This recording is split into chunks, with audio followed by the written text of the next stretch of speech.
los riesgos que uno corre al someterse a una cirugía estética. Ayer ustedes recordarán estas imágenes impactantes, espeluznantes de cómo quedó una mujer que había sido sometida a una liposucción. Nuestra compañera Alejandra Viola está en el seguimiento de la noticia y precisamente nos habla de los riesgos de las cirugías estéticas. Ale, adelante.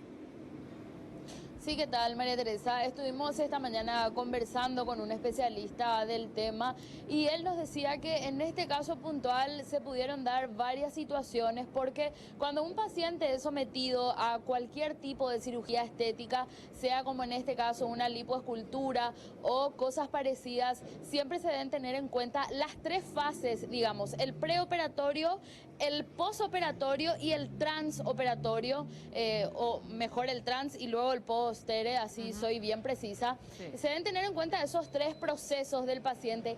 Además, se debe tener en cuenta también, por ejemplo, los antecedentes en cuanto a si el paciente es un paciente cardíaco, la edad del paciente y una recomendación y uno de los datos más interesantes que proporcionó este profesional es que a la hora de una lipoescultura específicamente, los profesionales recomiendan que se tenga en cuenta que se puede extraer la cantidad de grasa que se puede extraer de una persona promedio, una persona estándar, es más o menos, Tere, entre el 5 al 7% del peso corporal. Es decir, tu peso y el 5% de tu peso es lo que los médicos recomiendan, o por lo menos hablan así las estadísticas a nivel mundial, que es lo que recomiendan, y más puntualmente que es lo que aquí en nuestro país desde la Sociedad Paraguaya de Cirujanos están recomendando. Vale. Entre el 3 al 5%, señora, del peso corporal, sí. Ahora, con respecto a esos tres pasos que mencionaste, Alejandra, ayer cuando escuchábamos la versión del cirujano, él decía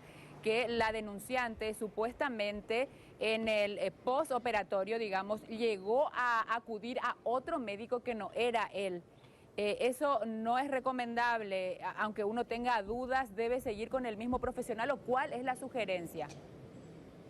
Es justamente otro de los puntos que conversamos con el doctor Orlando Ábalos. Él nos decía que definitivamente si uno fue sometido con un especialista X, con un especialista determinado, tiene que hacer tanto el transoperatorio y el postoperatorio con el mismo especialista. Si surge alguna inquietud, si surge algún problema, algo en medio ya de la cirugía o postcirugía, uno debe ser atendido por ese mismo profesional.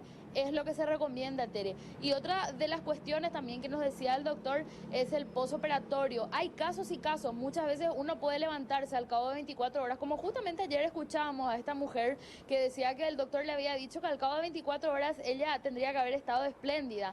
Sin embargo, también hablamos de eso, de que hay casos y casos y hay pacientes que les lleva más o menos tiempo el postoperatorio. Todos esos puntos hay que tener en cuenta a la hora de someterse. Estamos hablando específicamente de lo que es una lipoescultura. Y una última cosa, Tere, que me mencionó el doctor Orlando Ábalos, es que lo que pudo haber pasado con esta mujer es, se hizo una, digamos, un combo, un conjunto de cirugías, no solamente una lipoescultura, quizás se quiso hacer otro procedimiento similar, pero hay procedimientos que se pueden hacer al mismo tiempo, o sea, en simultáneo, y hay procedimientos que no se pueden hacer. Hay que esperar un tiempo prudencial, o sea, hoy me hago la lipoescultura y de aquí a unos 2 o 3 meses me hago otro procedimiento. O sea, el tiempo de espera también entre un procedimiento y otro es un punto fundamental, señora. Y las pruebas previas, Ale, por ejemplo, hay mucha gente que tiene la famosa cicatrización queloide y de repente uno no sabe, y cuando no se le cura la herida, no sabe qué hacer, se asusta y no acude precisamente al médico que lo operó, sino que piensa que estuvo mal la operación y por eso acude a otro profesional. Una serie de circunstancias que uno debe tener en cuenta. Nos decías, Alejandra, que hablaste con este profesional y así que vamos a la presentación. En el caso de la lipoaspiración, como te digo, no solo la lipoaspiración como tal es suficiente para provocar un cuadro como esos. Como yo había dicho anteriormente, a eso tenés que agregarle el tiempo operatorio, cuidados preoperatorios como uso de medias antitrombóticas que tienen un cierto grado de milímetros de mercurio de compresión a fines de evitar, no puedo hablar 100%, no puedo hablar que con todos los recaudos que tuvimos no va a suceder, pero las chances son menos, son mínimas, ¿verdad?